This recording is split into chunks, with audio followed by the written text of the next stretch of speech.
トネーションフォーカスミーに所属している、レイターです。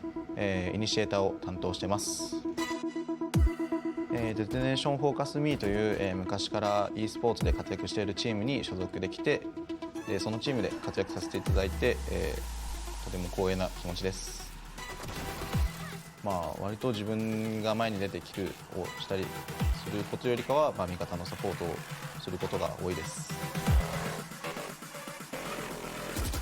ここからレイター、全フは、エイムが強くて、ちょっとなんていうのパッションなところがあって、すごいパッションで押していく人です。アンセムは、冷静で、いつも静かなんですけど、なんか試合の状況だったりを見るのがうまくて、サブコールだったりをうまくしてくれます。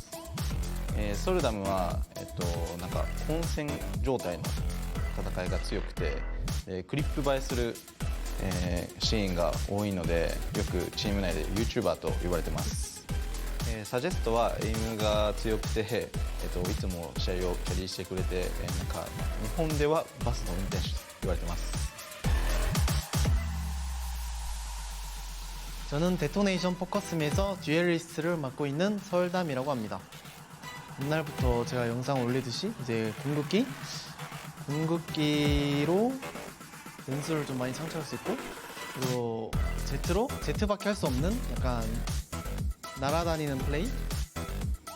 DFM は、まだメンバーが集まって間もないチームなんですが、みんな個人技も高いので、ダークホース的な立ち位置になりうるチームなんだとは思います。빠르게 이겨가지고 집으로 보내도록 하겠습니다.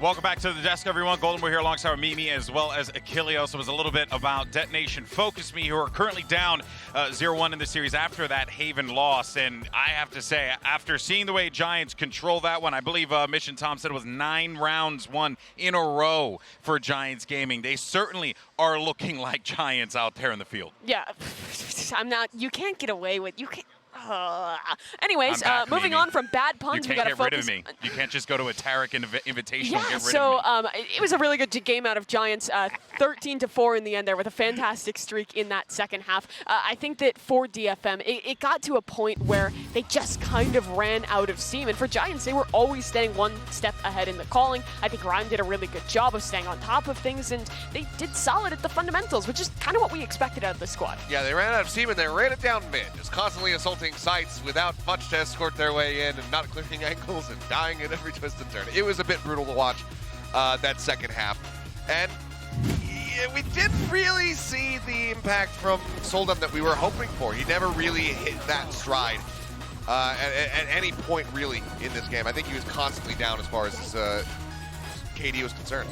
Yeah, it was a tough one here. And I mean, consistently, as we got deeper into this game, it felt like for DFM in particular, they were just kind of throwing themselves against a brick wall in some of those retakes. It's like, instead of waiting to try and use our utility together and get those like breach Sova combos to work out, which we saw really effective from Giants, they were instead kind of going for these fast plays, hoping to find a timing, but they were never able to catch that. Giants was always prepared and not leaving those opportunities open. Yeah, always ready, with that, with those timings and those, and shutting it down. And you have to give a little bit of credit, though, at least to Zenfree, right? Because there were a few times where we were seeing, these beautiful shots come through, and we're like, this is exactly what we would want to see out of him, right? We need someone to like kind of step up, make the flashy play, or just step up and get the job done. Zenfree was doing that a few times for the team, so it's not all doom and gloom for them if they can continue that going into the box. Yeah, I think it's going to be tough, though. Coming off of the back of a loss like that, when it is your map pick, is always very challenging. You got those first 4 rounds in the first half, and then you can't get anything else when you're on the defending side. It's a really tough ask now to see if that nation are going to get back into this one. They said that they feel like they could be a dark horse in this tournament. Unless they can really dig deep, run it back on Icebox, take it to Pearl, close it out there. Feels like it's going to be Giants, who we've already mentioned could be a dark horse in this tournament. They're showing it right now. They're looking very, very clean. Cloud in particular, a phenomenal performance from him, top fragging for the squad. racking up even more ACS in the second half than he had in the first one. It was just dominant. Yeah. If there's one thing, they're going to have to shut down players like that and not allow them to be able to get, run all over them the way that it was there on Haven. And actually, I did mention Zenfree before because as a part of our Verizon high-speed moment of the match, actually, we're going to be giving it to Zenfree because he had a few incredible shots, Mimi. Yeah, this was kind of the one round for DFM that was looking really good, or one of the few in that first half. If there is going to be a player to step up for DFM, I really do look to Zenfree. If you remember back to last year when Northection was trying to make their run at Copenhagen, it was this guy who was doing so much for the team, translating back and forth between Japanese and Korean, fragging as an individual, calling for the team. He is a guy who can do it all, and I'd say that going into the rest of the series, if we have any hope, the pressure is with him. Yeah, well, before Map 2, though, let's actually do a little shoulder creeping, shall we? And check out with our buddy Rhyme for the Aim Lab shoot-around and just really take a moment here to continue to gush about Giants, honestly, because they have looked outstanding. I can't see how they don't continue that going into Icebox, Achilleos, because Giants look like a team with a mission.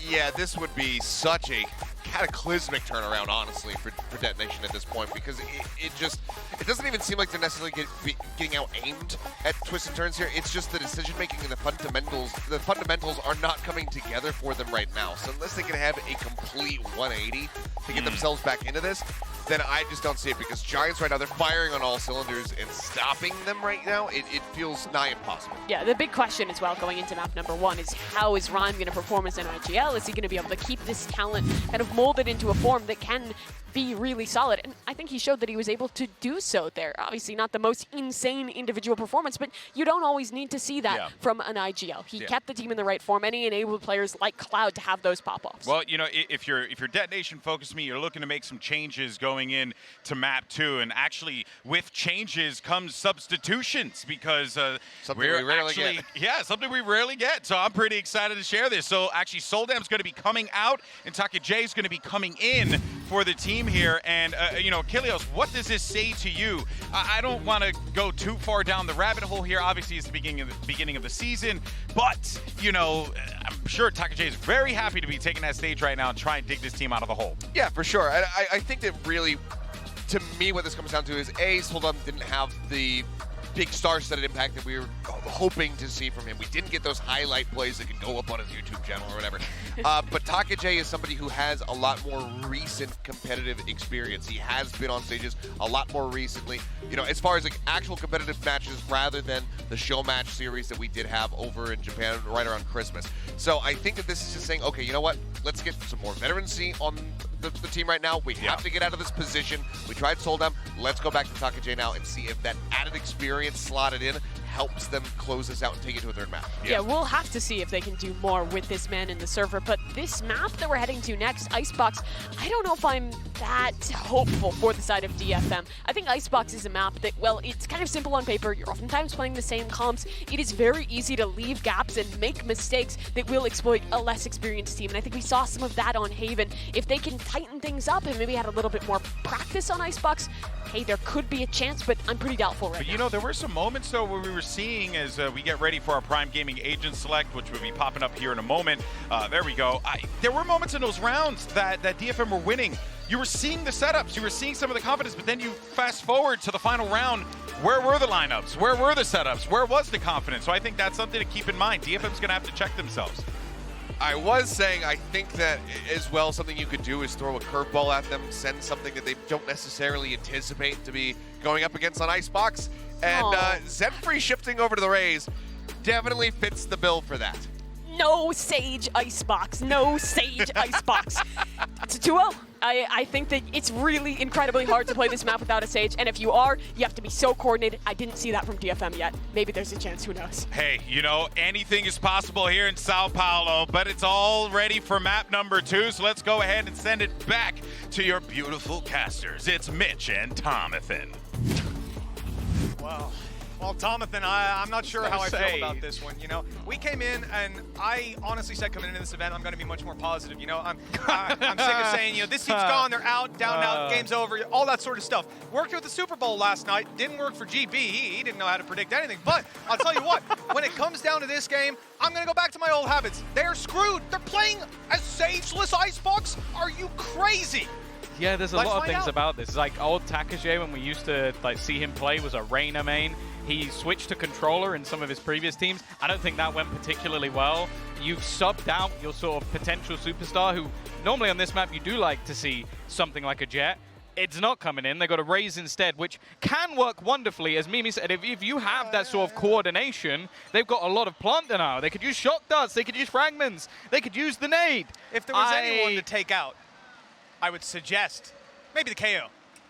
Yeah. Swipe them out. Could even swap Zenfree if you wanted. I'll take no duelist over it, but look, they must have ideas. They must have plans behind it. My fear is that Giants are going to be able to deny most plans, most retakes, and already most aggression. Suggests taken down immediately, and an attempted re-aggression out of Takage has spotted 2 players waiting. They're not going to continue to aggress, and at this point, with no overreaction, with only 2 players spotted there, you know they're playing a default.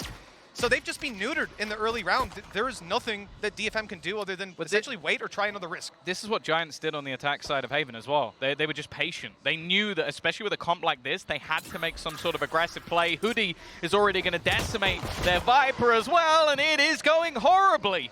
2 players stand, nobody on the A site. All of the utility that was set up there is now completely useless. On a stage wall looks kind of useful, actually. We might see more of that in this tournament. A little orb taken by Cloud. Oof.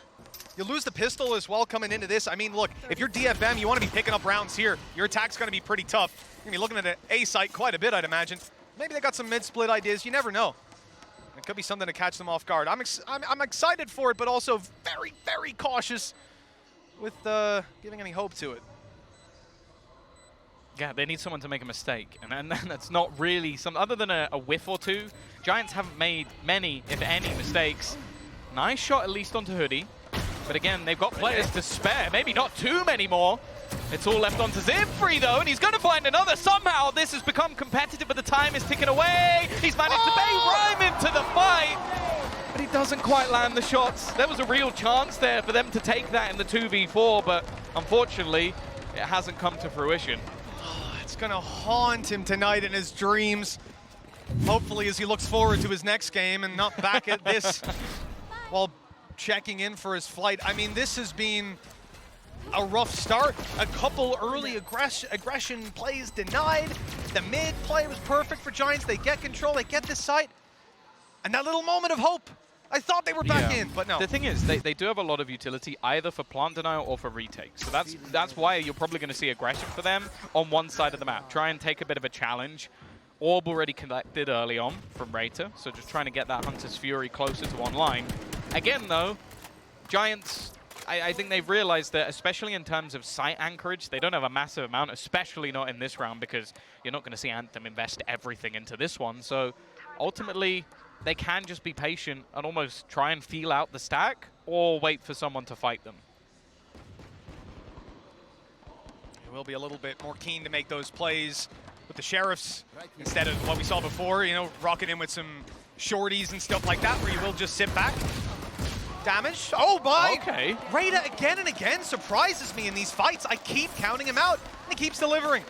Yeah, this is one of the better spots, especially with rifles being purchased on that side. That's already going to be one hitting the deck, so this round in general has been a relative success already for DFM, but there's actually a chance to take this one away. A couple of players still ready and waiting. The dart is probably going to get them the information that they need. Never mind, it hasn't. It hasn't connected onto anyone. A freebie kill, a spam through the box, and Takaji's wondering where he's actually being shot from, hearing the plant going down, and now, while things return to normality, 2 remaining, how much more damage can they do? There's still some opportunities for sure with those Sheriffs. You like this one? You like that Sheriff? The Ion? No, the other one. Oh, was it a Minima? I didn't see it. It was a yeah. Minima. See, I can guess that right away. Oh, it's nasty being tucked up on the wall, but they're checking it. Shot landed, but no kill. And, well, look, weaponry disadvantage, and you're up against Nuke. That's the end of that story. 2-0. Look, again, just a normal enough start to the game. Giants win pistol, they win the follow-up, they get a couple weapons through. All well and good. We need to see DFM right here. What's the plan? What's the idea? Yeah. The thing that scares me a bit as well is in the last map, you had Nukia playing a very supportive role. He was setting up stuns, and he still did pretty well on the fragging front.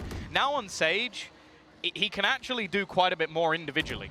And I think that's already terrifying, because if you haven't watched EMEA, you haven't seen him over the last few years, he was one of the best players we had in the entire region. The team didn't do as well as they should have done, but he is always fantastic. So being a little bit more free, that's not a good sign. So it said there a second ago, we saw Zemfree and Takage, first Japanese players to play on 2 different teams, but I think Rada might also have that accolade, that same accolade, because he played with Takage on both Absolute Jupiter and Zeta.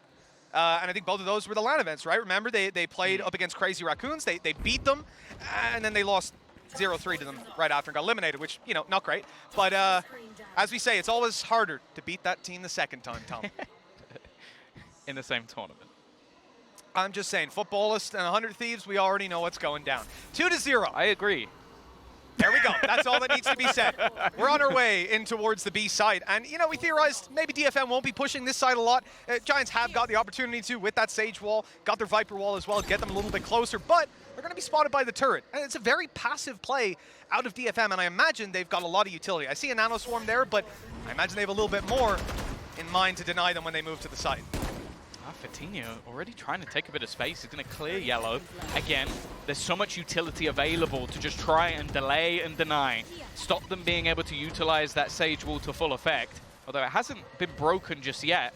They've only got 18 seconds to try and get this plant down. They're wary of Snowman Peak, but there's actually nobody there. They haven't got an angle to stop this. So with all that util, with everything put in to try and delay, the plant goes down anyway. But there's a chance the Giants are panicking there and they try to push spawn and get extra control, but they don't. They played it calm, cool, collected, held the angle, and now, same thing from Fatino. He dashed into a slow warp earlier on to try and catch them off guard, this time holding yellow late, but they're watching it, they're checking it, and Hoodie needs to go huge with the Sheriff. He's got 2! Even more damage! This is unreal! Nukia then comes up from behind and rips this round out of their hands! DFM denied any access to this half. The funny thing there as well is the whole goal from Hoodie is, okay, let's buy time for the flank. I'm buying time for the flank. I've killed everyone. I've killed everyone. They're all dead. Don't worry. Yeah, I didn't need to buy time. Like, Nukia's like, guys, I made, oh, cool. Okay, party's over. We'll move on to the next round. Wiki wild, I believe is what Jaden said. Unreal. 3 kills coming in the end, and he started it out just a Sheriff in hand, being double peaked as well. You can't make it up. I'll always remember, even on like all the old Finnish teams he played on, he was always nasty with the weak weapons. His Marshal's filth. I don't know if we'll see it anytime soon with him playing a Killjoy, but it is nasty. Hell, if you're hitting Sheriff shots like that, save the extra 100 credits. Why not? 1:30 on the clock, and the Sheriffs come out for DFM. Again, these are the rounds where you expect a bit more aggression, try to catch some players off guard, but a very passive default from Giants. They're watching every avenue. They've waiting. got an alarm bot as well. Exactly. And they're just waiting for DFM to make that mistake, step forward so they can rip their heads off and take the map control back. They're hearing the footsteps. Oh, he knows. He knows. He read it perfectly. Timing. Just spots the player. Zimfree waiting above as well, just trying to get something and get out. He's pulled a rotation from Suggest to try and bolster up this position at least a little bit. He's made the call. He's seen them. 4 players outside. Knife confirms it. Stack up, now strong. The nade slowed them. It allowed the rotation to come into play. Viper wall, I think, is... No, it's up, actually. I thought it was refreshing. So this was a little bit more of a panic then from the DFM side. They didn't expect them to slow down quite that much. With the wall down, they waited patiently. They paid their time. Takage at least gives them some hope. But now that hope remains on Anthem's shoulders, and with a res in from Nukia, it's a 1v3. Oh, that was there from the beginning of the round. That's so cursed. A piece of utility that never quite got destroyed gives the info over. He might have had a free kill, but instead he's up against a firing squad. Again, a little bit of damage done, but when you look at the economy currently being built up by Giants, they're not going to care one bit. Hey, that first game we talked about being on LAN, the crowd, and I gotta say, man, it's first day, the crowd looking decent, but they are much, much louder for the numbers than I expect. I mean, it is unreal. And it's only gonna get better as we go on. But right here, that presents a problem for DFM. They're dealing with that. The crowd against them after they won. Giants had a roar from them, a big celebration. They were down there owning it in the interview and, you know, in the stadium. And this puts DFM now in a position where you have all that mounting against you, and every round that slips out of your grasp is one closer to the airport. Very aggressive. He hasn't managed to capitalize, but he at least gets out of there. Has Suggest to support.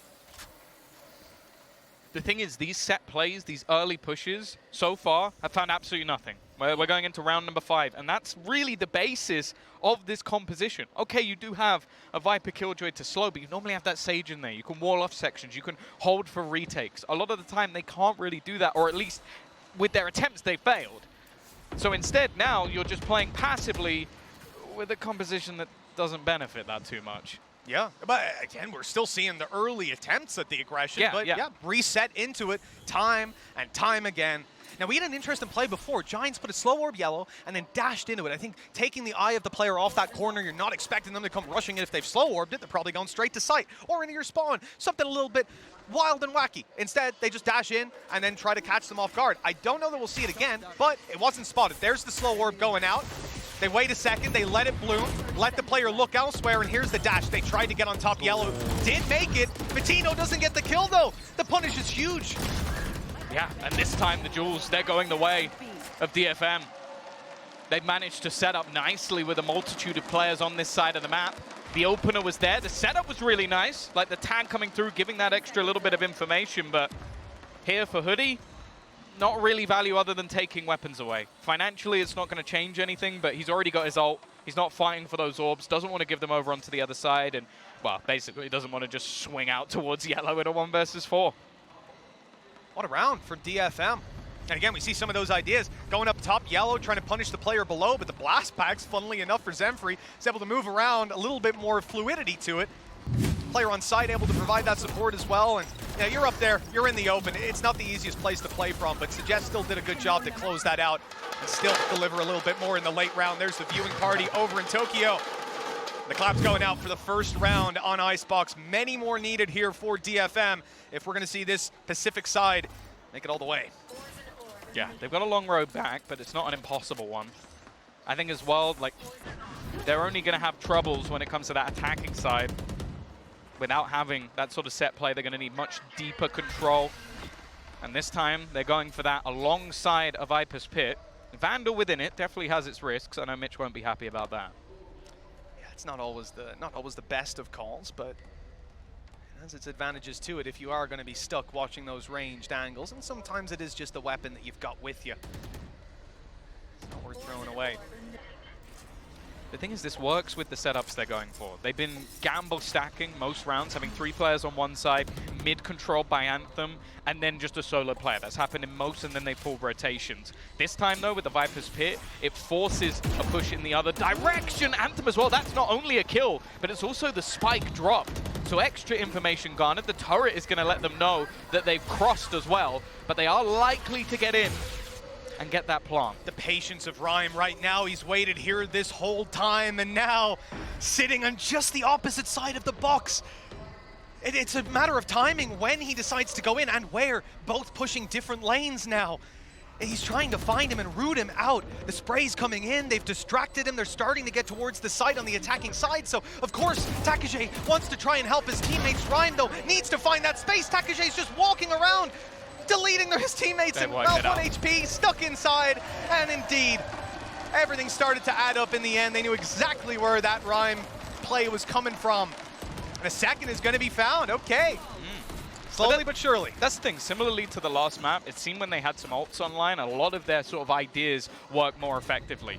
Like the 3-man stack, the Viper's Pit to delay, they had a wonderful sort of contact setup in mid. I think forcing them into Anthem is going to be a great sort of setup, because not only does he get the opener, but then the second they cross over, all the information, and he forces them into awkward spots with his utility. So a really nice round for DFM.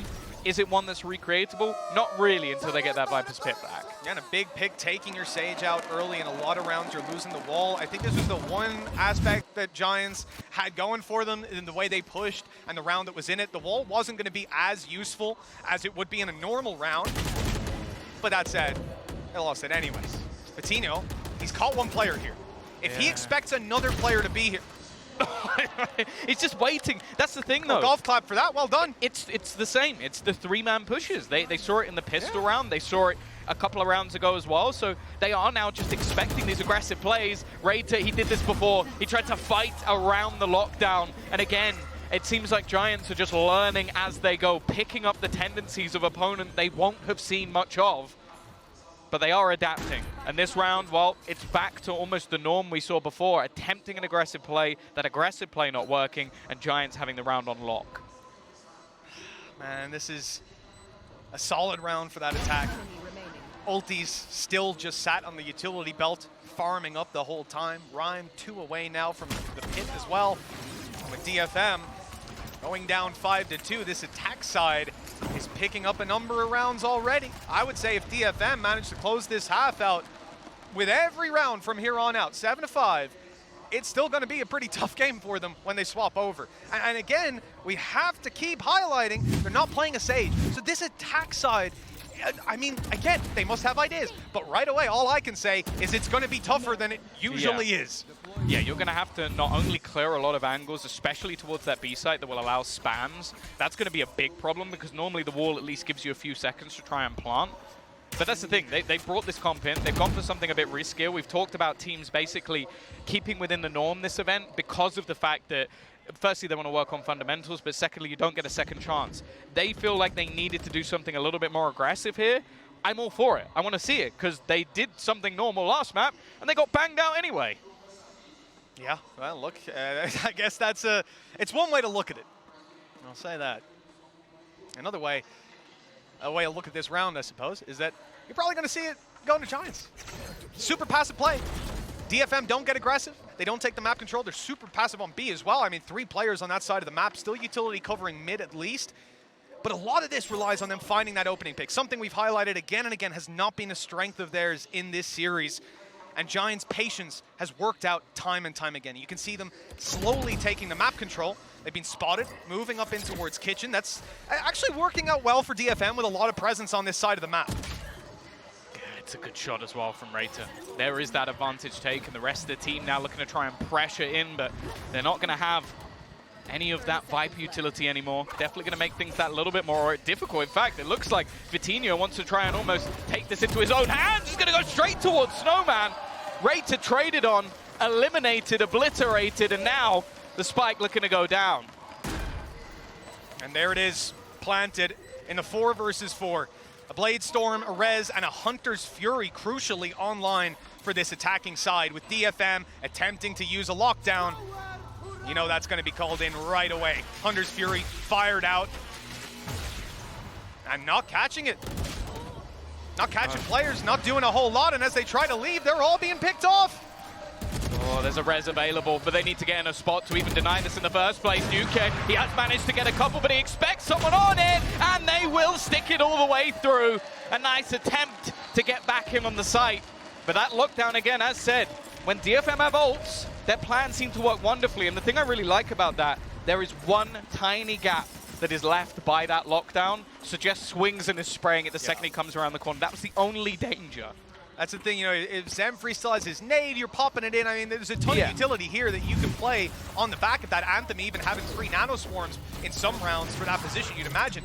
So, altogether, well handled. It came close. 1 bullet through the smoke would have taken down Takage on the defuse, but the reality is, Giants had a lot of utility to fire back at, or back with as well. Yeah. Like, this is a round where DFM used ults, but it's not even as simple as that because there were counter ults to come through, because there was so much utility and the time on their side with that in mind. So, altogether, that's a stellar round to bounce you back in.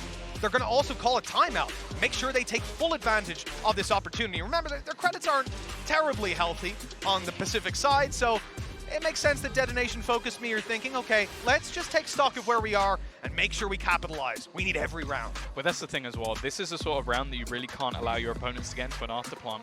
You got a Viper's Pit and a Rez. So even if they lose someone in on the entry, you're going to be able to get that player back and sit within an ultimate that gives you huge benefits. So with nothing on the other side that can really do anything about that, unfortunately, I'm expecting it to be another round where they have to get aggressive. And that's been the sort of brink. Like, the retake they had in the prior round was fantastic. We saw them also utilize the lockdown. That worked out for them. A Viper's Pit, where they were able to gamble on that. That worked for them as well. But when they've tried to sort of retake without those aspects or without certain control, they failed miserably and been slaughtered. So I want to see what the plan is in this round, and if they can finally get one of these sort of aggressive set plays to work. It's almost like we've been hurt before, you know? It's Yeah. a close start to the game. We saw it last time, and Giants ran away with it. Half two, there's a serious possibility for that to happen as well. DFM got to have their heads screwed on the entire time, and this has caught them off guard over on Haven, the straight blitzes. This time, they're playing retake, and they have a ton of utility. Problem is, you mentioned, you don't want to play retake against these ultis. No, I think they wanted to fight this more, but unfortunately with Zimfree being tagged instantly, it becomes difficult. He's actually gone within the pit. He's going to try and catch someone. He was hoping maybe that Rhyme shows his face a little bit too early. There's 1 or 2 corners to be checked. They know roughly where the gaps are going to be. He's making a play through. The spam is good, but it's an instant trade. The pit goes down at least and turns it into a 3v2, but still the advantage since with Giants. Yeah, with no spike planted, though, they've got to at least expose themselves to get that done. A chance for DFM to close the gap, move towards the site, find the angle. Concealed behind the wall here. This could be everything for Hoodie. The timing as it drops, and he'll catch the kill. A little bit more needed. It's only Takage in a 1 versus 2. He doesn't know where both players are. Well, now he does. Found out the hard way with 6 on the board for Giants. They're guaranteed to be at least neck and neck coming out of their attack side on Icebox, their map pick. A ton of advantages stacking up for them now, and no doubt, Detonation focused me in the back of their minds. They know every single round they lose is a step towards elimination, and they're only a few steps away. Yeah, that's the thing as well. They're not even going to come in with much for this round. They had the ability to buy on a couple of players, but they just don't have the finances on the rest to risk it. And again, normally you might have an ult or 2 that will sort of pad the gaps, but they don't. There's nothing online, so it leaves them in a bit of an awkward spot. Res as well versus an eco, it's a great tool to have, and I'll be real, I'm not surprised that didn't work again. It's the same firing squad as we had in the pistol round, and the same patience from Giants that I've been thoroughly enjoying so far. It really is refreshing to see, especially with the players that are on this roster. You would have every right to say, hey, let's just play crazy, let's just style on them, we're better. And I wouldn't be able to argue. You would get a slap around the back of the head from Pimpson if you did that. Absolutely would. You would. No. But you'd have to call the timeout first. No. The thing is, you know... Oh, no, he's running up those stairs. He must, do you know how far? The coaches are quite far away. I don't know. That's quite a sprint in this weather. I don't think... If you annoy Pipson, I reckon he can get there in 0.5 of a second. He just appears. Yeah, that does seem like a trait he possesses. Omnipresent. Well, also Milan can reach you from 45 miles away. That is true. Patience sometimes is key. This time, I'd suggest you shoot a little bit earlier. Oh, no. Oh, dear. That could have gone better. It could have. Yeah, I can see a few ways. Yeah. Well, not expecting much in this round with the weaponry in play. Taking a moment to get that spike down, but I don't think it's going to make much of a difference.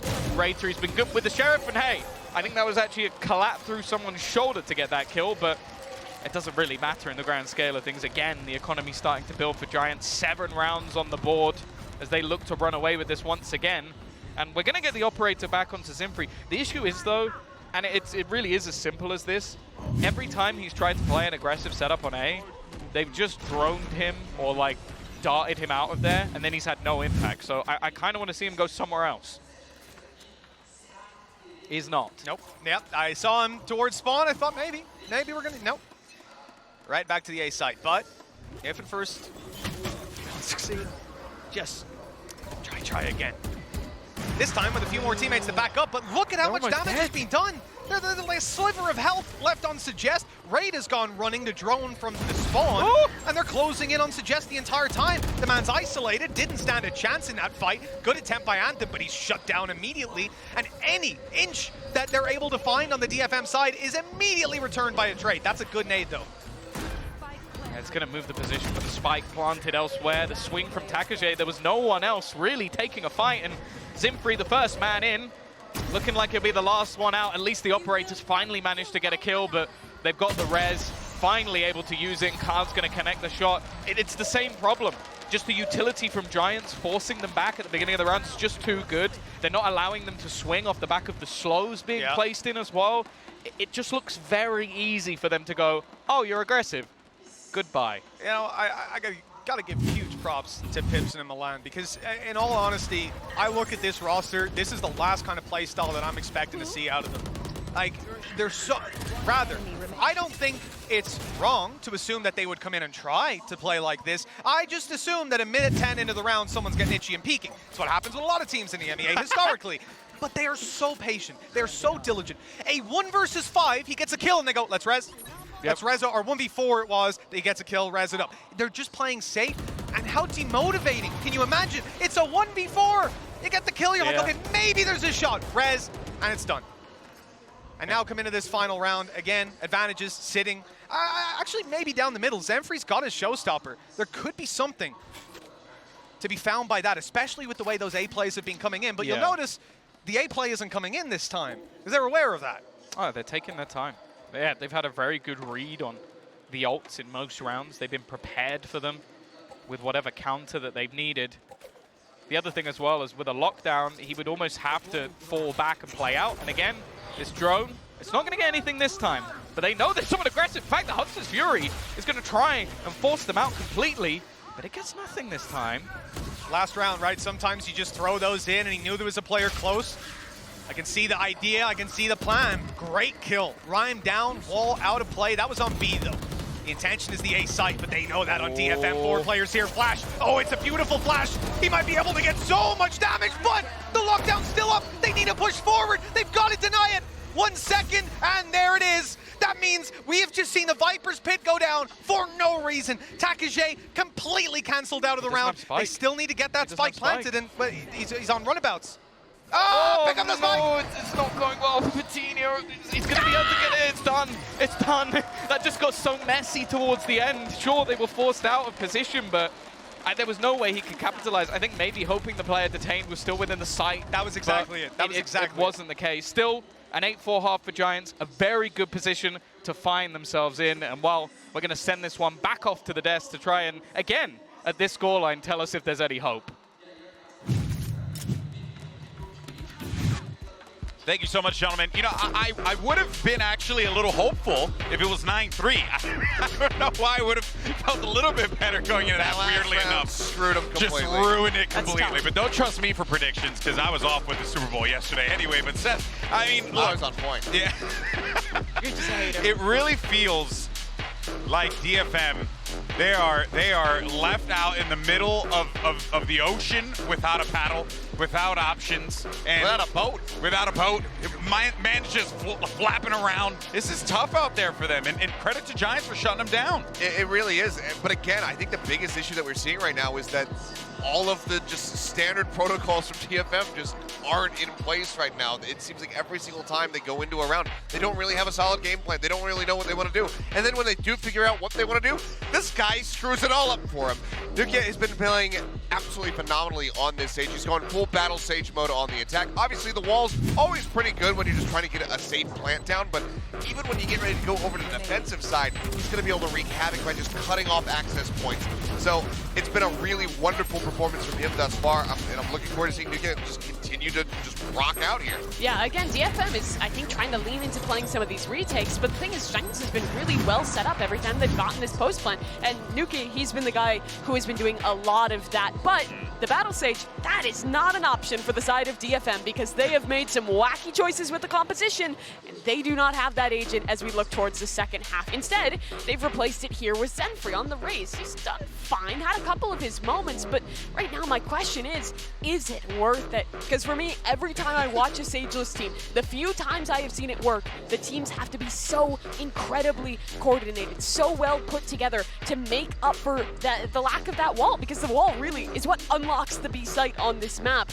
They don't have that, and that has just kind of sucked so much faith out of the room for me around DFM. Yeah, I mean, I was talking about them maybe throwing a curveball and trying to catch Giants off guard. Rays, fairly uncommon on this map. I kind of would have preferred, if you're going to go this route, not go for the Sage, maybe something like Arena where you can play a little bit more aggressively and you have that dismiss to get out. Either way, what's done is done. We have to see if they can run it back. Yeah, you know, they made their bed and they're going to have to sleep in it, but let's see, though. Stranger things have certainly happened. Let's send it back over to Mitch and Tom. Have they? Maybe if they could recruit the Demogorgon, they'd have a chance of taking them down. At this point, without a Sage, well, maybe just a Sage. That's all they kind of need. 87%. Post-plant win rate across this series so far. Well, they've had a pretty strong win rate just in general. I think it's gone down though. I think they were 9-9. So yeah, you know, they've got worse, but still quite comfortably winning it. I will say, not expecting that stat to change now. It would be quite impressive. Maybe if we get to a third map. How beautiful would it be for Detonation Focus Me to come in here and just prove us so wrong? Everybody's doubting it without the Sage. It's a crazy play. You're 8-4 down as well. You're a map down. It's your opponent's map pick. Giants are absolutely fragging right now as well, and solid on the defensive side. But if you ignore all of that, I think it's a pretty much neck and neck. Right. Yeah, I'm not. I guess if you do ignore everything, then yeah, there you go. It works out. But Rhyme is almost just waiting to try and deny their plant. Like, he is playing above, flash coming through.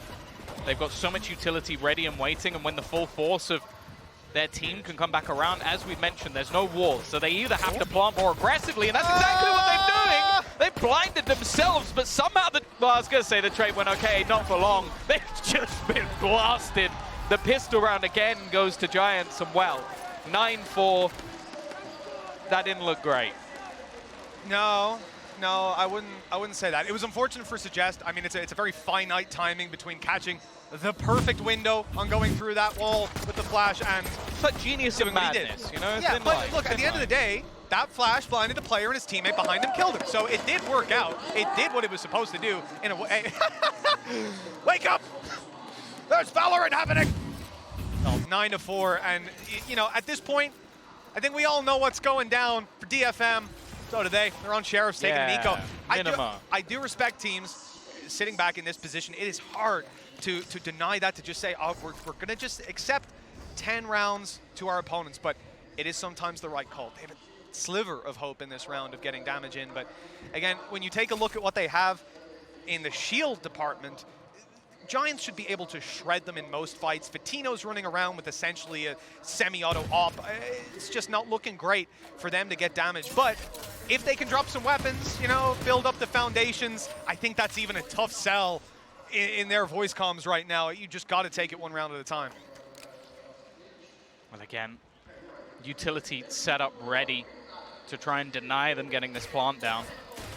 We know as well that they want to try and play more aggressively into this, but ultimately, again, it's the same result. They give time for those rotations to come through. Now you can even see the distance being played by the side of Giants. They don't need to get up close with the frenzy anymore. Oh, this could do a lot of damage.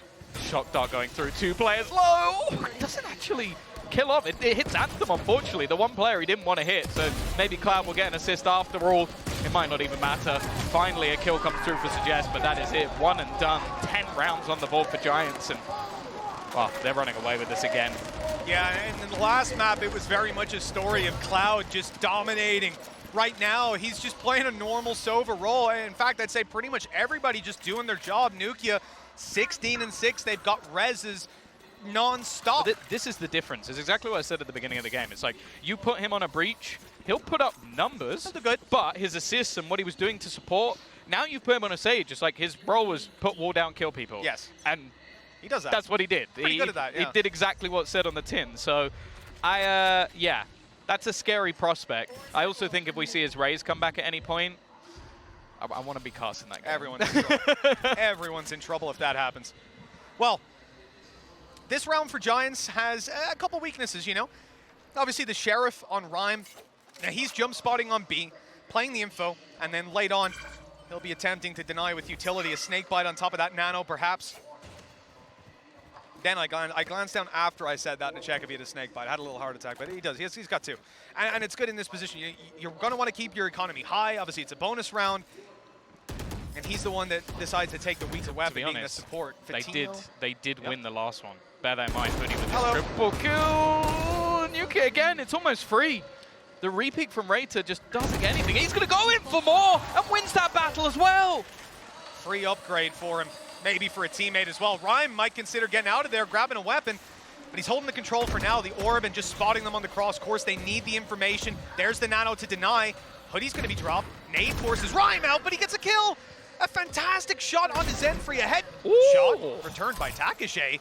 And this might be an opportunity. The wall going up. Anthem with the plant down below. He's safe. The peek from Fatino. They spotted the rifle be picked up, but they're not able to land the shot, giving him a chance to set back up into this and giving Cloud a teammate to play off. This could be dangerous. Now he's alone. Oh yeah, the initial spray not great, but he is going to reposition, turn it back into that 1 versus 1. Takashe just falling all the way back, trying to play this a little bit more passively, but he is going to have to try and swing out onto this one. Wary that he could be defusing, but he plays the timing well. It is a round. It is at least something for them to play off of on DFM, unlike in the last map. The problem is one player surviving with a full investment versus a bonus, still not painting a pretty picture. Yeah, no, it certainly isn't, you know, but Takashe at least able to put up that big play. We've seen massive rounds from Rada. You know, these guys, quite a lot of experience, as we said, 2 international events under their belt. I think Suggest is the other guy on the team who's matching those numbers. The only other guy on the server with that is Nukia, I believe. No one on Giants has been to 2 international events bar him. He was with Heretics and with G2. Oh, he was with G2 twice, but one of them was a regional Masters. That's what it was. So 3 times at Masters. Coutinho. they've heard the orb shot, they're gone. It's like showed themselves initially and just instantly peace out of there. And instead, Giants are actually going to put the pressure in onto mid. Now the thing is, they've got that alarm bot close. It's something that is expected, flashing through so many players ready and waiting, and Hoodie might just have every player lined up. One's still there, caught in the corner, but he's expecting it. He heard the flash, he knows he's there. And already, 3 players in the dirt. It's again just another blip on the radar, and the rest of the players are like, well, we've got a little bit of space on A. Good luck planting that spike, though. I don't think I've ever even seen it in that position before. No, I don't think I have either, for a very good reason. I don't know, maybe when Jonas was playing on stream or something, but other than that. He probably has a lineup from there. You know he does as well. Any position on the map as well. This was the map that we learned of those double shock darts the hard way. My God. But 10-5, a dominant score line, looking like 11 for Giants without a miracle or maybe a spin bot would be their best chance. You know. At this point, DFM, it's got to be weighing on them. It's got to be building up, and they get some ideas, but they were baited into that play. You've got a Sova on the ramp who's spotting you, making that little bit of noise. The alarm bot as they push through, and obviously the flash would push Sova back. At that point, you're almost 100% certain no one's going to be where Hoodie was. He was so aggressive out in mid already. He's not holding anything really, not anything that Sova can see on his own. And you'd imagine he's going to be playing a little further out, right? Towards the A site, keeping that alarm bot up from there. Instead, he's on that off angle. He's able to completely catch them off guard. And we saw it on the way in from, I believe, Suggest's perspective. And even as he was rounding the corner to look into spawn, he was still looking at the top of the ramp. Because again, Sova doesn't need help there, and he usually doesn't have it. That's the thing. It's also just because they had Fatino locking down B. Like, you can play those gambles. You can have a couple of players on A, you can have a couple of players on mid. So I almost feel like part of that was that DFM needed to do more to force him back, force him off positions before going for that sort of play. But again, even still, you're not expecting Hoodie to just mow you down that simply. Now, financially, again, it's in the bin. They've got those 2 rifles saved. They've got some Sheriffs alongside it. And Rater is 1 away from having a Hunter's Fury. Rez online for Nukia, but I feel like we've said that a lot, and it hasn't actually mattered.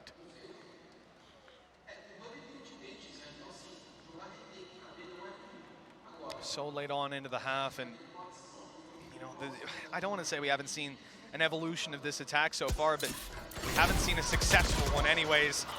Definitely being pushed out of the pool. Okay, snake bite down, That's but a nice shot from Zenfree. Yeah, he's out wide around the back with the Marshall. They need to keep their space, but I mean, they're not going to be planting right No, now. they're going to go back. Yeah, exactly. They're full selling this fake. Yeah, they've done well. They took the deeper control that they had done before, and they'd always taken their time and battled. So instead, he's just selling this as a fake, just trying to get them to stick around, and that's exactly what he's done. They're so desperate to try and deny this plant from coming through on the B side that they haven't realized that the A site is going to go completely under the control of their opponents. And you know what? If this is any other team, you're probably looking at this going, guys, how are you not reading the rotation? They don't have a Sage. So I actually think there's a world where DFM, if they fully intended to push B, would have waited back like that and said, okay, we need to find a pick first. We need to do something else, a mid-push. Also, they've and been very direct so far. They have. Anthem, oh, it's just going to get swung. Can't just go sprinting around the corner. This flank from Zimfree, I don't think it's going to be expected, but they need to get a move on, really. He needs to get in behind because his teammates don't actually have a lot to play with. They're left with just weaker weaponry. To half, it's likely to go, at least. And Vitinho is just going to continue to stick it. He eventually goes down. The problem is that time is now ticking away. They need to get back on the spike, and because of that hesitation on the other side, no, they're just going to stick it! Oh, no.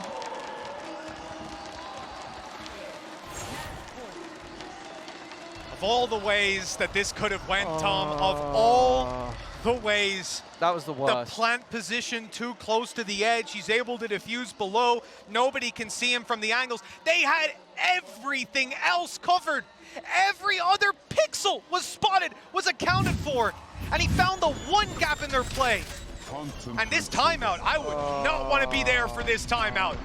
He only had 45 HP as well, and he dies a second later. Oh, that's not going to feel good. That's not going to feel good.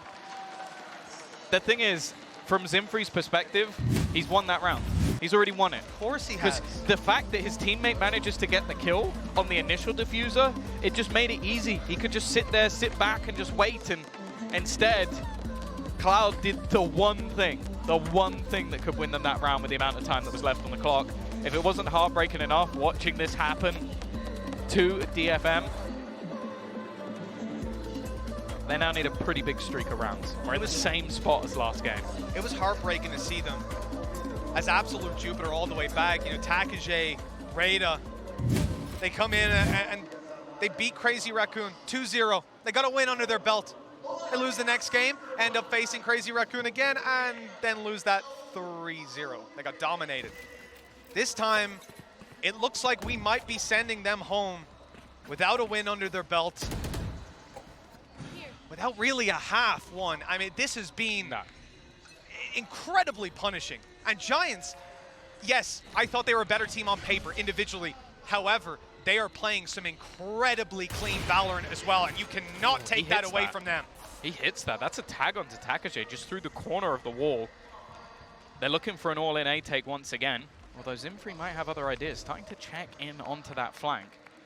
I think we just heard the Sage will go down as well, so the timing of this push might not be the greatest in the world. They're going to throw in that showstopper, but he's going to get stuck in the mud. And just look at the defense. They've just gone. He's now got a wall to run into. He's got to try and go all the way around. It's achieved the site being under their control, but no damage done.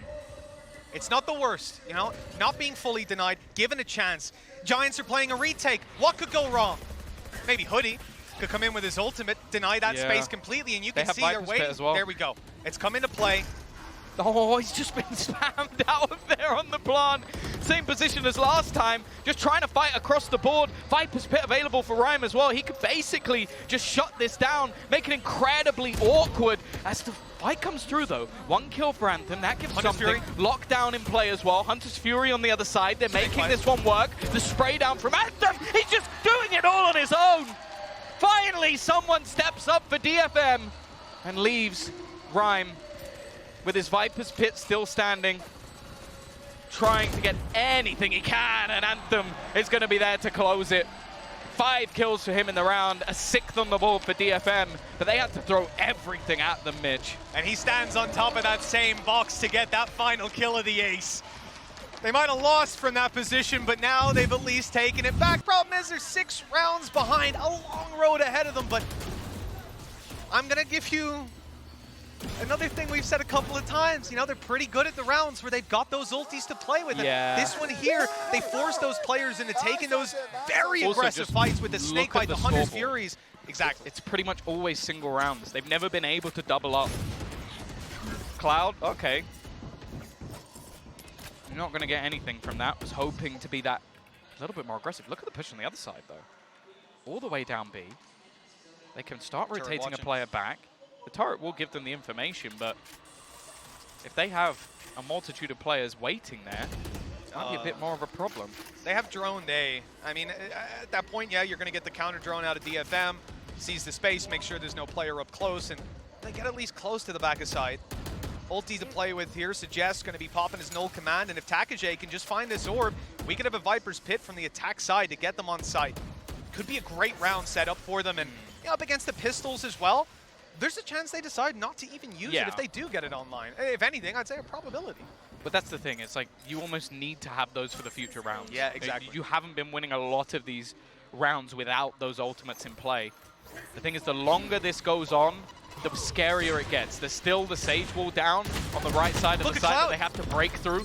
Rhyme also within, and now they're coming in on that flank as well. It looks to get that little bit more awkward. He's doing it. Hunter's Fury through, but it's not going to deny anything.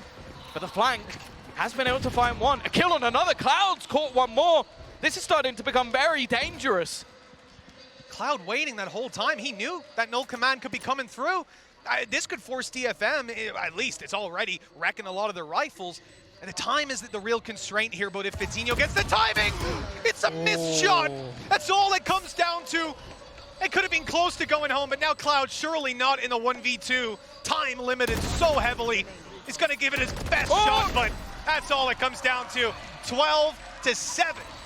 DFM alive for a little bit longer, and they've managed to get out of that round with the Viper's Pit still in their back pocket. It's never easy, though. That's the thing. 5 pistols. None of these rounds ever seem to be easy for them. All that came down to for Giants was time delay. They kept using the slows. I think you have to give credit for Nuke just sectioning out his utility, Sage walling right towards the end, so they have to all go through the same angle. Then, because of that, you have the Hunter's Fury that's able to just basically connect onto the player planting, and some crazy shots connected from Cloud as well. It hasn't done anything to the economy of their opponents, at least. They're not going to have any vulnerabilities or weaknesses, but it has to shake their confidence. Knowing that you need 5 in a row as well, it Yeah. really is where you're looking for those clean rounds. You're not looking for these hiccups, bumps in the road up against pistols that almost punish. That said, it was a very smart play from Cloud. He waited in their spawn the whole round. He knew he wanted that Hunter's Fury to deny once he saw 40 seconds on the clock when they're pushing. Okay, maybe we can deny the plant. Maybe we can just get a couple kills. Maybe we can buy space for the flank. You never know. And it was Anthem that went down. That did take their turret out of play. Oh, what? No. Rhyme! He goes through. They've been delaying in every single round. Instead, they fully rotated. They gambled. They threw their players into this A site. The small amount of success, but there's a kill back. A 2v3, a possibility. There it is. And a Viper's Pit now thrown through to grant them access to the site. Now that should be it now. So hard to fight back in, and Cloud's already used up his drone, so clearing out this pit is so difficult, but they've got the numbers, and we've seen wild sprays land massive value before. Cloud, patient as can be. There's the spray. It's coming damn close. But for now, Suggest survives. The last man standing. The pit's down. The spray. It's wild. It's out of control. And so are Giants. They have done it. 13-7, 2-0. And they have won their opening matchup. Moving on in this tournament. Rhyme is an IGL. He has impressed me beyond belief. The patience of this squad. Almost untested in this series. Yeah, almost completely new roster. Vitinho, the only man still standing from the old Giants squad. You brought in a couple of players that definitely had their struggles on rosters like G2. You brought in a young star from Natas Vincere, and you brought Rhyme all the way back from North America. And it's looking very good. The structure has been fantastic. I think, as you said, the calling has been great as well, but it's also that patience as well. And unfortunately, for Detonation Focus Me, it is a very short trip to Brazil. A team that, again, it has just been built up, coming through from old rosters like that at Zeta Division, like from North Action, even on Rejects themselves as well. They've got a lot of work to do, but I think they're a team that can come back from this. That's the thing. You're in the very, very early stages of their build for Pacific, Oh, that's and it. they've come up against a team that many, including myself, consider a dark horse in this tournament. The reality is this is a team that we have seen individually make it to this level time and time again. Yes. For a lot of these players, in fact, for half the roster, this is their third international event.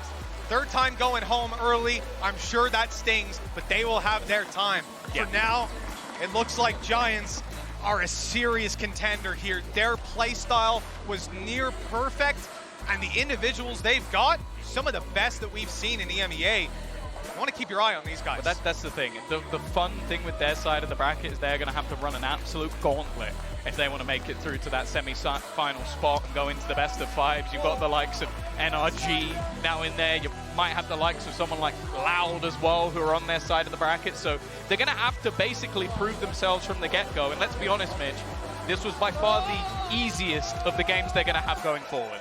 The Giants fans getting hyped up in the crowd, you know, looking at Rhyme on the stage there.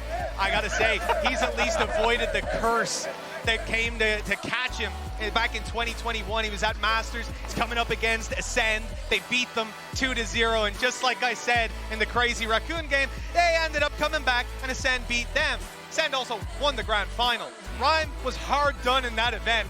Losing to the winner of the event, certainly forgivable. That's not a possibility this time. They're not going to come back to bite him. He's got new teams to look forward to, and there's Milan, their analyst, joining them on the stage. We've got Pips in there too. No doubt elated to have this under their belt, but look, that was the easiest game first, in theory.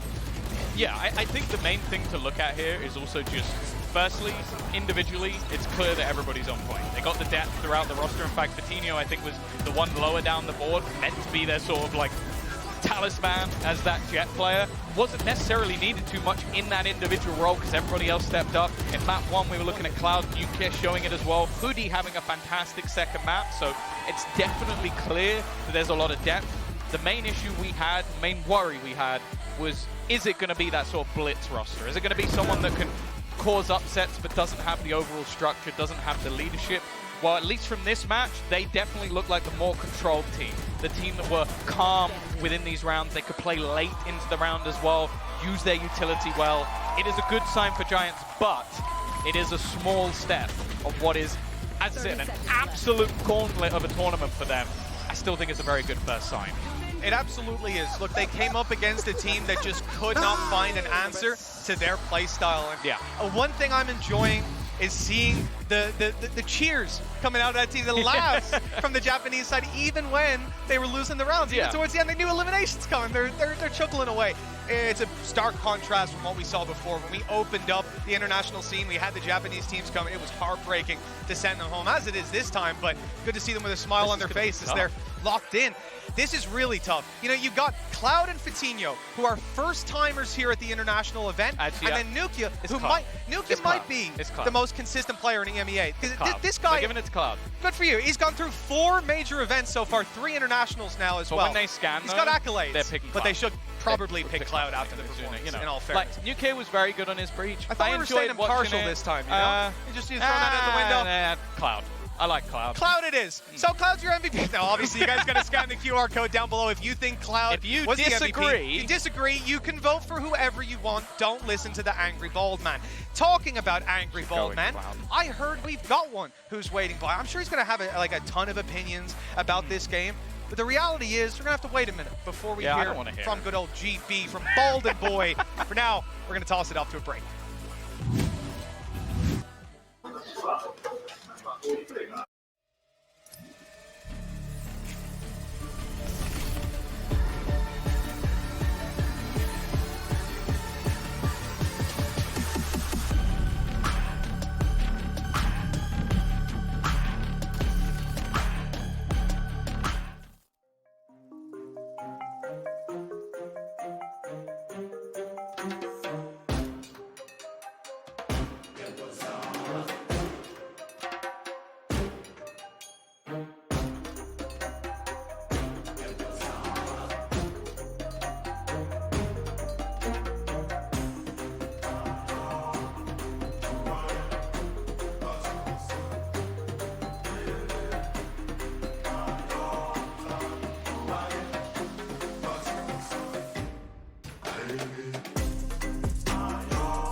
Set here, so let's go ahead and meet our two squads. It's Detonation Focus Me and Giants Gaming. And he might have it. It's going to be so tight. A one bullet needed on the diffuser. It's halfway. He'll get the kill on the second. Nice. Closing out a round that they desperately needed. It's going to be a tough one, but the good thing is you're seeing players quite far away. But he just walked in and sprayed. Come on, boys. Hey, step up, boys. The teammate ready, holding the angle, and just not missing a single shot. Okay, there's the one. At least a little bit of damage. A rifle on the deck. If they can get rid of, an extra player, they won't be able to save it. There you go. Easy dub for Giants. They've won themselves 9 rounds in a row to close out this game, and they are looking very good on day 1 of lock-in. Well, look, weaponry disadvantage, and you're up against Nukia. That's the end of that story. 2-0. They're checking it, and Hoodie needs to go huge with the Sheriff. He's got 2. Even more damage.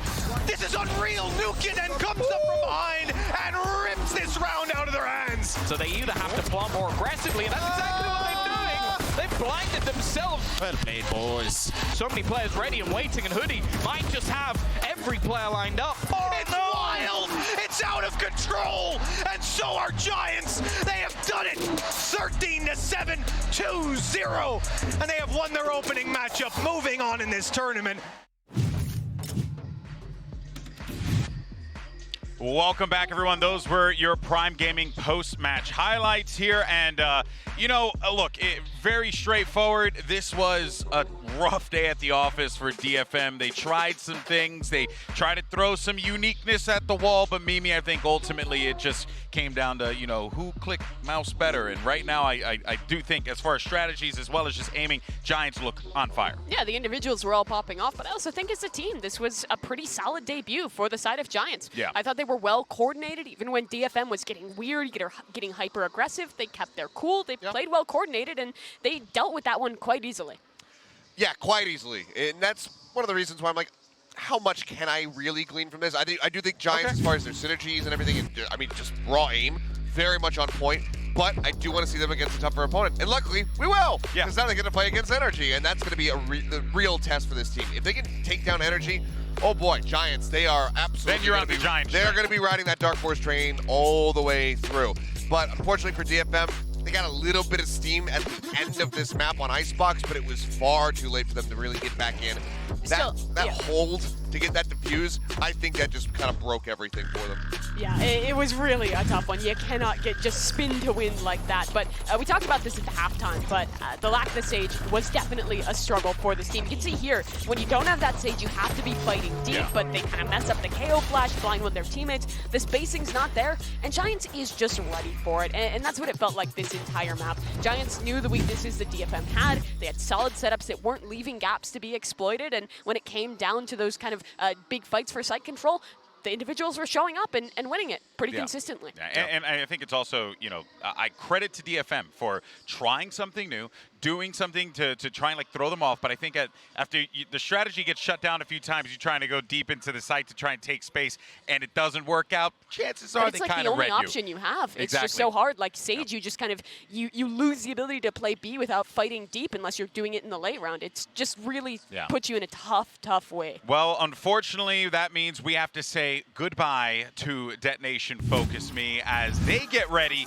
for their stint in VCT Pacific. I'm looking forward to seeing what they could do there. I hope that they could grow and learn from this experience, because being exposed to this much talent, Seth, surely you'll pull some things away. Yeah, I mean, we didn't see performances from people that we know play better than this. So you suggested in particular, it looked like his KO was really rough, self-flashing quite a bit. Some of the sprays were very much out of sorts. Feels like overall it was just very, very off for these players. So I'm hoping that once they're settled in for VCT Pacific, give a little bit more time to practice, to get scrimmed up, to get ready for that competition, that we can see them have a rise, can see them climb up the rankings over in Pacific.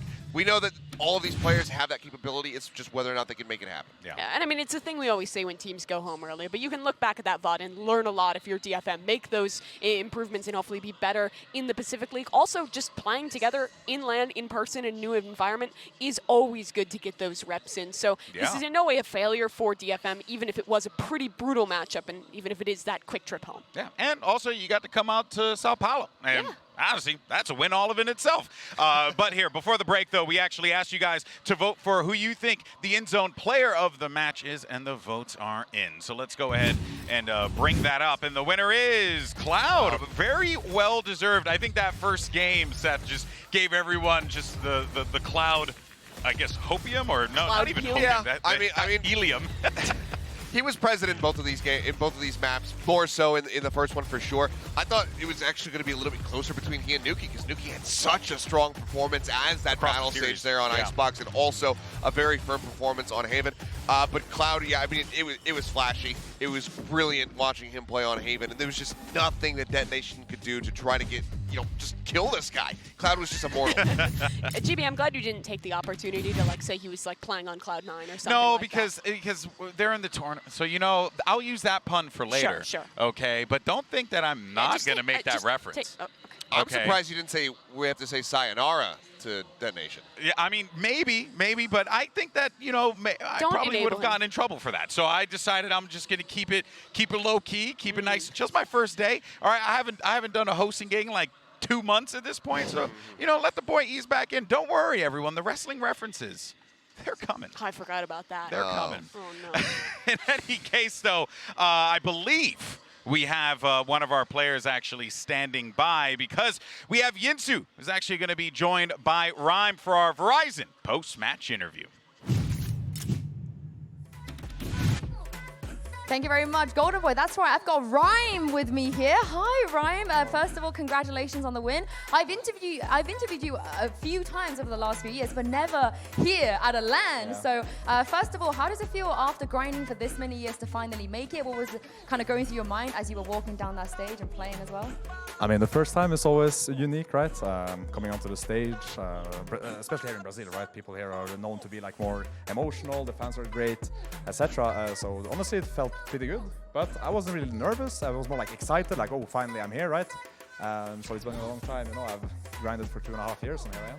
Yeah, it's really nice to have you here for sure. But I wanted to ask you to kind of explain to me about behind the thought process of some of the roles, because you have a couple of world-class raised duelist players on your team, yourself included. Definitely. But coming to this tournament, Nuki is kind of playing something that he doesn't normally play. You're a controller now, but Coutinho at least is still sticking to what he's doing. So why these particular roles for your players? I think it's more about what comes natural to people. For example, for Nuki, he's a great guy with a lot of experience, and he can bring a lot of ideas. He can help people, set up people, etc. in game. So I think the initiator role just fits him perfectly. And then you have me. Honestly, I can play whatever. I don't mind. I can play it all. So for me, it's more about just letting my team be comfortable, and I'll take the role that's needed. And I said before coming into VCT, when we joined Giants, that this is the time when your career starts. Before this, it hasn't really been a career, and when you have to define yourself as a player, right? And for example, that's why I chose to be an IGL. I'm okay, this is the time when I have to sit down and say, what do I want to do the next 5, 6, 7 years, right? And the roles kind of came like that. Rudy wanted to play Sentinel because that's a role he's played in previous game. And Cloud and Fitty is happy they're on their own role, and the three of us are on new roles. Well, how would you like to be defined then? What are you looking to achieve? I want to be the best IGL, for sure. Angel is probably retiring in a year or two, or maybe even 4. I don't know, the guy's a beast. And Boaster is also a great IGL, so I think I'm a bit younger than them, right? So whenever they get a little bit older and start to phase out of the game, as soon as they maybe transition to coaches, it's my time to shine. That's the time when I'll be like 28, 29 years old, so it's my time to be like the best, you know. But hey, we have a couple of years left. You're playing the long game. You're waiting. You're waiting. Yes, And just last question before I let you go quickly. You're going to go up against NRG, and they have one of those IGLs you just mentioned. A great player, been around for a long time. What are you expecting from that game? Is there anything you'd like to say to them right now? I expect a good game. They have individuals who are experienced. I get to play my boy Artis. I'm looking forward to that. But I think it's going to be great to play against FNS. I think he's one of those IGLs that I actually look up to. I think he's one of the few good IGLs in Valorant, and I think that I can learn a lot playing him, even if we win or lose, doesn't matter. I think that the approach of the game from such an experienced background can really teach me something, right? So I think that's going to be a super good experience to like push myself and try my skills in IGLing against someone that's already been IGLing for God knows how many years, like 7, 8 years, I don't know.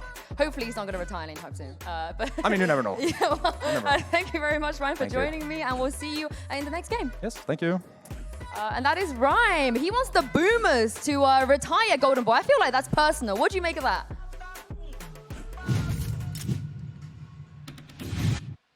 Girl, I'm just sitting here right now, okay? I'm support this. just living and thriving, and I'm out here just catching strays out the You wazoo. can't say that. You're like only like 2 years younger than him or something. You're close Yeah, too. but he's still technically 2 years younger than me, so he can still call me an old My man. spirit is significantly younger. Yeah, you know, I remember when I was in esports when I was, anyway.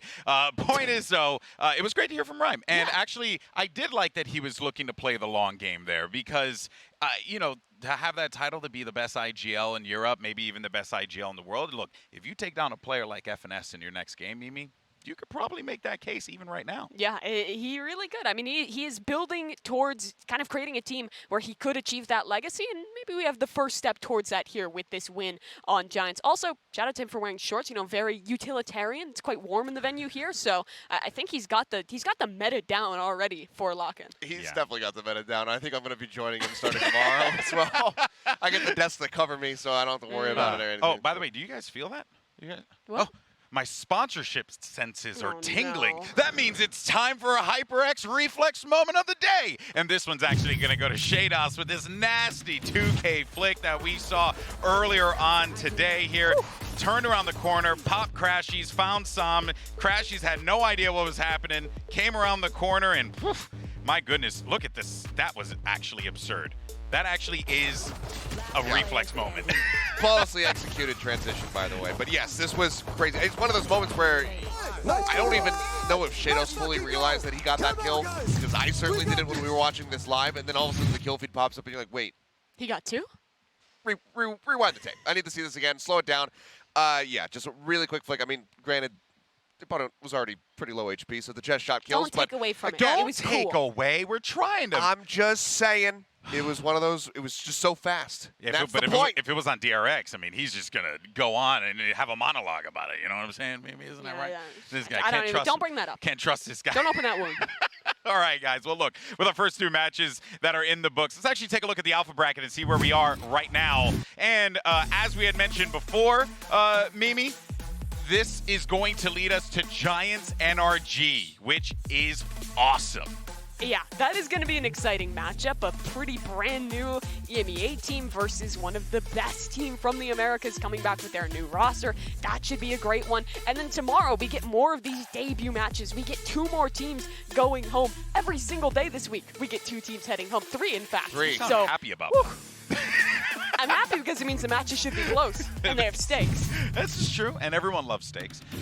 You know, unless you don't, eat meat. But Seth, any thoughts though on how Giants should fare? I guess here going into Energy, because I'm on the Giants train right now. I'm very big on this team. I think that Rhyme. You bought your ticket after 1 match.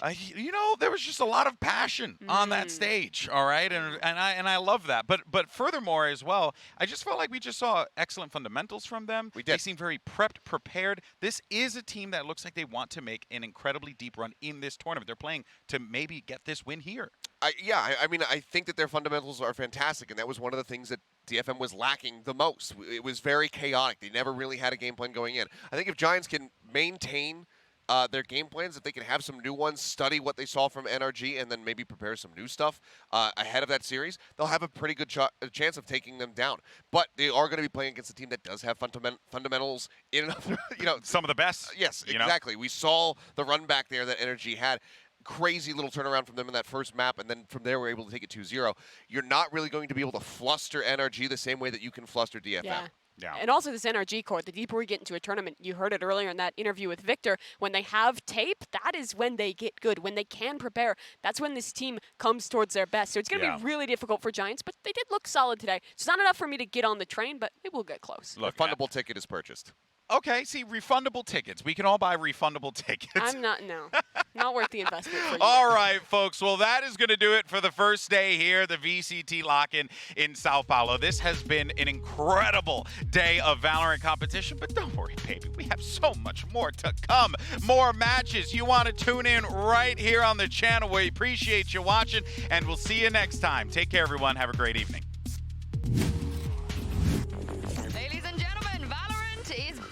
We are kicking off the year with a bang. 32 teams will debut on the world stage and make their first steps towards a Champions run. We have a massive game coming up for you guys. It is NRG versus Koi. This is single elimination, do or die, and only one team can make a perfect run. Lock-in starts right here, right now. Let's go, baby! This shouldn't be a problem here, Mike. No, definitely not. Should be a comfortable clean-up as well. Shados, define 3. Rez comes in, do they get a partner? Huge! From Storm, giving NRG the finest amount of hope. What a game. I bloody missed Valorant. How much more can they do? It's not looking likely. Wolfman, desperate, and the jury has decided it's NRG somehow making it to 13. What a brilliant game that was. You can never count these guys out. NRG unable to back away from this. Might get the first on one. They line up a little, but actually it's called a mentor. Great traits for Artist. Finding 2 being pivotal to this round. Make it a third, Artist. He's still doing him dirty. Victor's already. He ain't moving. He's looking pretty safe right here. Storm ain't gonna move. Oh, Trex! He got him off it, and now crashes. Trex! You absolute god! Nice. He has no idea they already cleared it earlier, but Storm's here. Perfect play from Storm. Oh my god. Yeah, baby. NRG battering them down. NRG comfortably closing things out, sending Koi home on day 1 here in São Paulo. I thought it would be fun to see if I can get you guys to represent me, as a bald guy, actually. Let's actually take a look at how Seth and Mimi would look if they were bald. Hey, I don't like this. Wait, why do you look like Megamind, Mimi? Why? We are set here, so let's go ahead and meet our 2 squads. It's Detonation Focus Me and Giants Gaming. And he might have it. It's going to be so tight. A 1 bullet needed on the diffuser. It's halfway. He'll get the kill on this second. Nice. Closing out a round that they desperately needed. This could be a tough one, but the good thing is you're seeing players quite far away. But he just walked in and sprayed. Come on, boys. Hey, step up, boys. The teammate ready, holding the angle, and just not missing a single shot. Okay, there's the one. At least a little bit of damage. A rifle on the deck. If they can get rid of, an extra player, they won't be able to save it. There you go.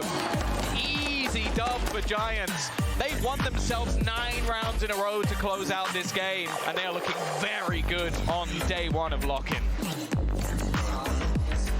Well, look, weaponry disadvantage, and you're up against Nukia. That's the end of that story. 2-0. They're checking it, and Hoodie needs to go huge with the Sheriff. He's got 2. Even more damage. This is unreal. Nukia then comes up from behind and rips this round out of their hands. So they either have to plant more aggressively, and that's exactly what they're doing. They've blinded themselves. Well played, boys. So many players ready and waiting, and Hoodie might just have every player lined up. It's wild! It's out of control! And so are Giants! They have done it! 13-7, 2-0! And they have won their opening matchup, moving on in this tournament.